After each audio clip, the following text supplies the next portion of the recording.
CBSE अधिकारीଙ୍କ सह केंद्र शिक्षा मंत्री धर्मेंद्रଙ୍କ जरूरी बैठक।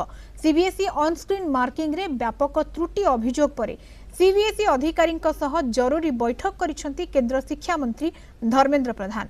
वैषयिक त्रुटिर समाधान नहीं सीबीएसई हेडक्वार्टर रे आलोचना करिसेंती धर्मेंद्र। से कहिसेंती प्रथम थर पई डिजिटल मूल्यांकन व्यवस्था करा जायछि। मूल्यांकन व्यवस्था रे स्वच्छता पई एहा करा जायछि।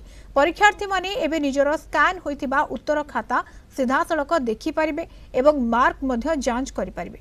कोनोसी आपत्ति थिले प्रश्न उठाई पारिबे। वैषयिक त्रुटि पई सरकार उत्तरदायित्व नेउछंती। शिक्षा मंत्री कहिसेंती सरकार एहार संपूर्ण दायित्व नेउछंती एवं एथिरे सुधार आनिबा पई दृढ़ पदक्षेप मध्य निया जाउछि। ए संपूर्ण डिजिटल प्रजुक्ति विद्यार तदारक पई आईआईटी कानपुर एवं आईआईटी मद्रास भली देशर प्रतिष्ठित संस्था को शामिल करा जायछि। फी दाखल प्रक्रिया को सहज करबा पई देशर 4टी प्रमुख सरकारी bank SBI, Indian bank, bank of Baroda एवं कनाडा बैंक रो पेमेंट गेटवे को एथिरे जोड़ा जाय।